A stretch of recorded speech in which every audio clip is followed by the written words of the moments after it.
And I know that many in this room are shocked by the news that we've just heard from Pakistan, where dozens of people were killed in a horrific attack on a Shia mosque.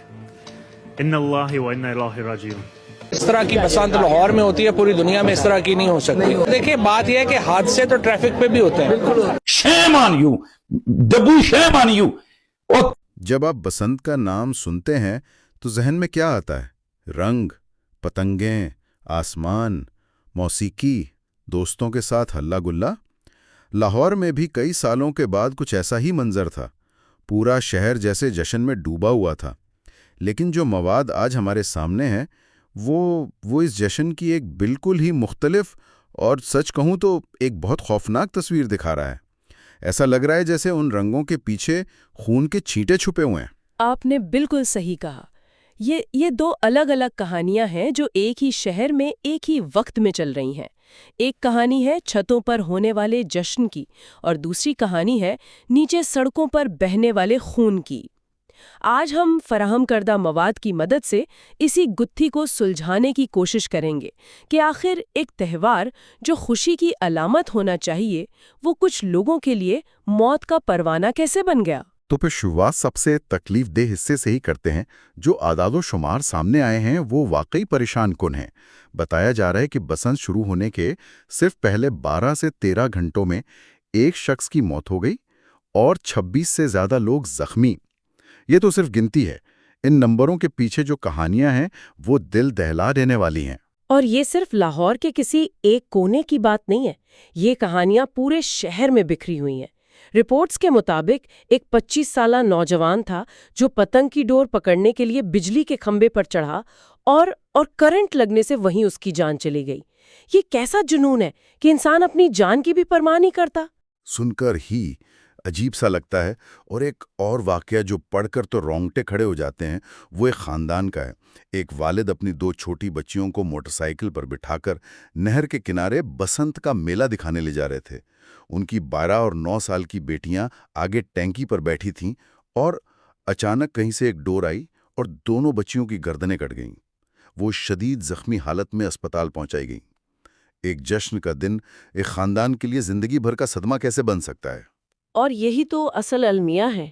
ان ذرائع میں جو سب سے اہم بات بار بار سامنے آئی ہے وہ یہ ہے کہ یہ کوئی عام دھاگے سے ہونے والے حادثات نہیں ہیں.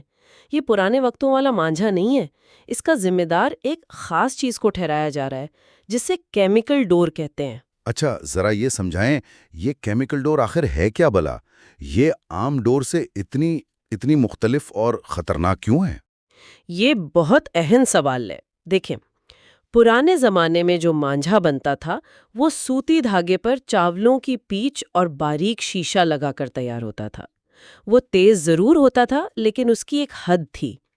یہ جو کیمیکل ڈور ہے یہ دھاگا نہیں، یہ ایک طرح کی باریک نائلون یا پلاسٹک کی تار ہے جس پر دھاتی ذرات، کیمیکلز اور شیشے کی کئی تہیں چڑھائی جاتی ہیں. یہ اتنی مضبوط اور تیز ہوتی ہے کہ یہ کسی استرے یا بلیڈ کی طرح کام کرتی ہے. یہ کپڑے، انسانی گوشت، یہاں تک کہ ہڈی کو بھی کاٹ سکتی ہے. اسی لیے تو اب لوگ اسے قاتل ڈور کہتے ہیں. یعنی یہ پتنگ اڑانے کا سامان نہیں بلکہ ایک ہتھیار ہے. تو پھر سوال یہ پیدا ہوتا ہے کہ اگر یہ چیز اتنی خطرناک ہے تو کیا اس پر کوئی پابندی نہیں تھی؟ کیا حکومت نے اس کا کوئی محفوظ متبادل نہیں دیا تھا؟ یہیں آ کر تو معاملہ سب سے زیادہ دلچسپ اور پیچیدہ ہو جاتا ہے. حکومت نے پابندی تو لگائی تھی لیکن ساتھ ہی ایک محفوظ اور قانونی بسنت منانے کی اجازت بھی دی تھی جس کے لیے خاص قسم کی پتنگیں اور ڈور منظور کی گئی تھیں. کاغذ پر تو یہ منصوبہ بہت اچھا لگ رہا تھا، ہے نا؟ ایک منٹ، لیکن جو قیمتیں ان قانونی چیزوں کی بتائی جا رہی ہیں وہ تو ہوش اڑا دینے والی ہیں. ذرائع کے مطابق حکومت کی منظور شدہ ڈور کی ایک پن یعنی ایک چرخڑی 18,000 سے 30,000 روپے کی تھی. 30,000 روپے، یہ تو کسی عام آدمی کی پورے مہینے کی تنخواہ سے بھی زیادہ ہے. اور صرف ڈور ہی نہیں. اور ایک منظور شدہ گڈا 700 سے 1,500 روپے اور پتنگ 1,500 سے 2,000 روپے کی تھی. تو پھر یہ قانونی بسنت کس کے لیے تھی؟ آپ نے بالکل اصل دھکتی رگ پر ہاتھ رکھا ہے. یہی تو اس پوری کہانی کا مرکزی نقطہ ہے. یہ ایک ایسی پالیسی تھی جو زمینی حقیقت سے بالکل کٹی ہوئی تھی. جب آپ قانونی اور محفوظ آپشن کو اتنا مہنگا کر دیں گے کہ 99% لوگ اسے خرید ہی نہ سکیں، تو آپ اصل میں کیا کر رہے ہیں؟ آپ غیر قانونی، سستی اور جان لیوا کیمیکل ڈور کے لیے ایک بہت بڑی بلیک مارکیٹ خود بنا رہے ہیں۔ آپ لوگوں کو کہہ رہے ہیں کہ یا تو 30,000 خرچ کرو یا پھر 500 روپے کی قاتل ڈور خرید کر اپنا شوق پورا کر لو۔ اور ظاہر ہے لوگوں نے دوسرا راستہ چنا۔ ایک رپورٹ میں تو یہاں تک لکھا ہے کہ لوگ غیر قانونی کیمیکل ڈور ایسے خرید رہے تھے جیسے مفت بانٹی جا رہی ہو۔ بالکل۔ تو اس کا مطلب یہ ہوا کہ حکومت کا منصوبہ تو شروع ہونے سے پہلے ہی ناکام ہو گیا تھا۔ اس نے ایک ایسی تفریح کو امیروں کا کھیل بنا دیا جو ہمیشہ سے عوام کا تہوار رہی ہے، اور اس کا نتیجہ سڑکوں پر لاشوں اور زخمیوں کی صورت میں نکلا۔ بالکل، اور اسی وجہ سے ہمیں لاہور میں دو بالکل مختلف دنیاؤں کی تصویر نظر آتی ہے۔ ایک دنیا چھتوں کی ہے اور دوسری دنیا سڑکوں کی۔ ان میں زمین آسمان کا فرق ہے۔ ذرائع اس منظر کو بڑی وضاحت سے بیان کرتے ہیں۔ ایک طرف شہر میں عید کا سماں ہے، لبرٹی، گلبرگ اور پرانے لاہور کے علاقوں میں تل دھرنے کی جگہ نہیں۔ دوسرے شہروں سے فیصل آباد، سرگودا، اسلام آباد، یہاں تک کہ کراچی سے لوگ گاڑیاں بھر بھر کر بسنت منانے آئے ہوئے ہیں۔ اور کرایوں کا کیا عالم ہے؟ کرایوں کا عالم یہ ہے کہ صرف 3 دن کے لیے چھتیں 3 لاکھ سے لے کر 35 لاکھ روپے تک میں بک ہوئی ہیں۔ 35 لاکھ روپے صرف ایک چھت کا کرایہ؟ یہ تو ناقابل یقین ہے۔ اس کا مطلب ہے کہ یہ صرف ایک تہوار نہیں، یہ ایک بہت بڑی انڈسٹری بن چکا ہے جس میں کھانے پینے، موسیقی اور دکھاوے کا عنصر شامل ہو گیا ہے۔ جی ہاں، ان چھتوں پر باربیکیو پارٹیاں ہو رہی ہیں، اونچی آواز میں گانے چل رہے ہیں، لوگ بھنگڑے ڈال رہے ہیں اور لاکھوں روپے کی پتنگ بازی ہو رہی ہے۔ لیکن اسی جشن کے شور کے نیچے سڑکوں پر ایک خاموش دہشت پھیلی ہوئی ہے، خاص طور پر موٹر سائیکل سوار جو اس شہر کی ٹریفک کا سب سے بڑا حصہ ہیں، وہ ایک انجانے خوف میں سفر کر رہے ہیں۔ یہ تضاد بہت ہی تکلیف دہ ہے۔ ذرائع بتاتے ہیں کہ چھتوں پر جب کسی کی ڈور کٹتی ہے تو وہاں کہے بلند ہوتے ہیں، بو کاٹا، لیکن وہی کٹی ہوئی ڈور جب نیچے آتی ہے تو وہ کسی موٹر سائیکل سوار مزدور، کسی طالب علم یا اپنے بچوں کو اسکول سے لانے والی ماں کے گلے میں پھر جاتی ہے۔ یہ کیسا میلہ ہے کہ ایک چھت پر بھنگڑا ڈل رہا ہے تو ساتھ والے محلے میں اسی وجہ سے کہرام مچا ہوا ہے۔ اور حفاظتی اقدامات کا جو کہا گیا تھا وہ بھی ناکام ہوتے نظر آ رہے ہیں۔ حکومت نے کہا تھا کہ موٹر سائیکل پر سیفٹی راڈ لگائیں، ہیلمٹ پہنیں، لیکن ہم نے جس خاندان کی بات کی جن کی بچیاں زخمی ہوئیں، ان کے والد کی موٹر سائیکل پر سیفٹی راڈ لگا ہوا تھا، اس کے باوجود ڈور ان تک پہنچ گئی۔